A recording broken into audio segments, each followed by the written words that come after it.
Okay, you should be on page 350, 7.7, Functions and Equations. Before we solve and evaluate functions, the first thing I want to talk about is what is a function. All right, now a set of numbers is only a function if each input has exactly one output. Now let's think about this logically. If we put a number in to a function, we should only get one number out of it. It doesn't make sense for two solutions to come out of it. So we need to be careful about that, especially as we're looking at linear and nonlinear functions tomorrow, that we remember. In order for a set of numbers to be a function, each input has exactly one output. Now, x values, or the input values, are also called the domain values, okay? So that is the same thing. So if I give you a set of numbers and I say these numbers are the domain, you know that those are the x values, okay? And then the y values, or the output, the answer that I get after I evaluate, those are called the range, okay? Those values are what we call the range.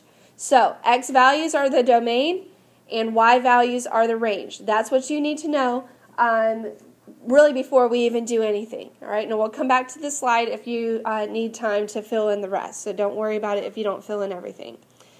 All right, so in example 1, we're evaluating a function. It says evaluate the function y equals 5x, and then we have two potential we have two input values, when x equals 7 and when x equals -3. So when x equals 7, basically all I'm doing is I'm plugging in 7 where x would be in the function. Okay?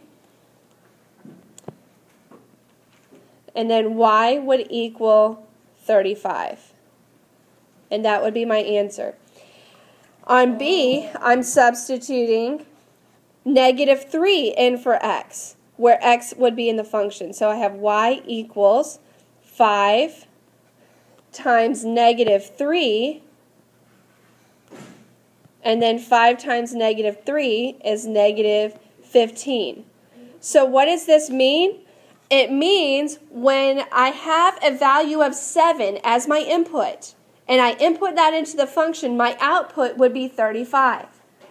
When x equals -3, which is my input, my output would be -15, because remember, y represents my output values. Okay? So evaluating a function, plugging in my input values, and then figuring out what my output is. That's example 1.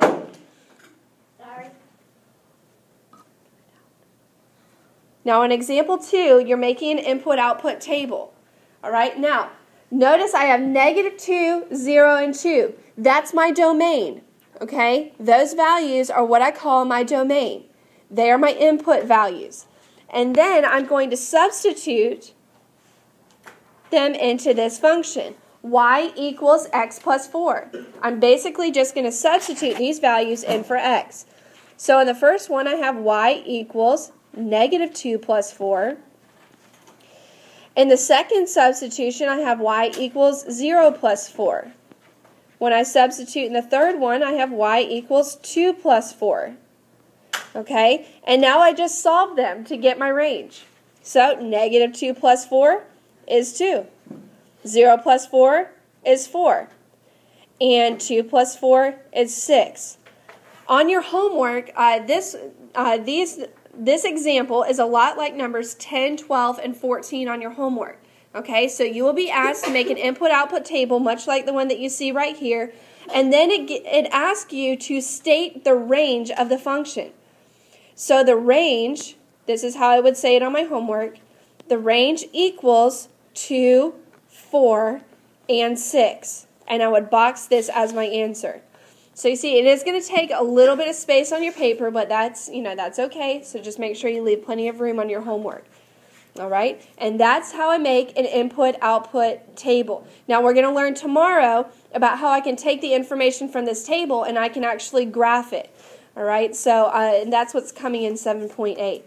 Now in the last example that we're going to cover, in example 3, now we're writing a function rule. Okay, so now it gives me the input and the output values, and I need to figure out what the function rule is that these numbers represent. So what you need to know is you always start a function with y equals something, okay? So we always start functions that way. So it's going to be y equals, and then we need to figure out what belongs there.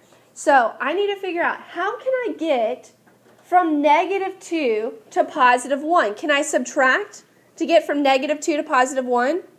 No. Can I divide? No. Can I add? Possibly. Could I multiply? Maybe. Is there anything I can multiply -2 by to get to 1? No, there's not. Okay? So I need to add. -2 plus what is 1? Plus what? -2 plus 3. -2 plus 3 is 1. Is -1 plus 3 2? Would that be my answer? Yes. Is 0 plus 3 3? Yes. So I know that if I add 3 to each one of these input values, it would give me the exact output value. Okay? All right, so my function rule, based on that observation, would be y equals x plus 3. Because I figured out the relationship between my input and my output values, and that is to add 3 to each number. All right, now, there is a way to check this. You can take any one of these inputs and put them into what you think is the function rule. So let's take 4, for example. I could say y equals 4 plus 3. And what's 4 plus 3? 7, which is the output that matches that input. So I know, based on what I just did here, I can check it. I know that I have written the correct function rule.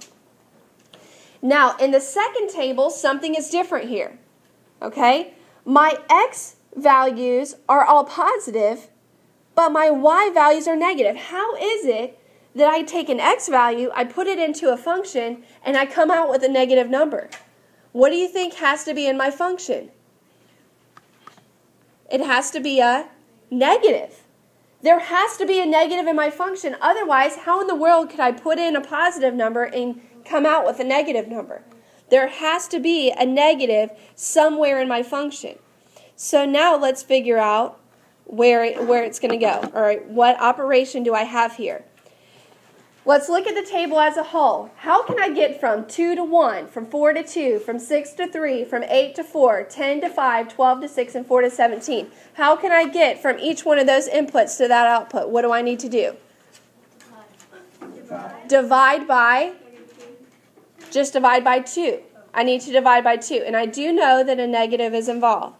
So my function rule is to divide that input by 2. If I divide any one of these inputs by 2, I know that I would get that output. And you are right, okay? It has to be negative. But it doesn't matter if you make the x negative, if you just put the negative out in front of the fraction, or if you put it in the denominator. It doesn't matter where that negative goes as long as it's in your function rule, okay? All right, and that's going to be the answer for this one. Now, same thing as the one above. I can go back and I can choose any one of these inputs and I can plug it in to my function rule. Okay? Is it true when y equals -12? All right, well, you just tell me. What is -12 divided by 2? -6, which is the output that matches the input that I put in. So it does work out. All right, so the thing that's different here, and the reason I wanted to show this to you, is because anytime you have positive inputs, but you have negative outputs, you know that you have to have a negative in your function rule. Otherwise, there's no way you would end up with a negative number. All right, now this might be part of the video that you need to go back and watch, okay, because I know it's kind of different to look at it that way. Now, this example is just like number 15 and 16 on your homework tonight. So if you're struggling with those two, go back and watch this one over again, and maybe something will click that didn't. All right, and that's pretty much everything that you need to know from 7.7.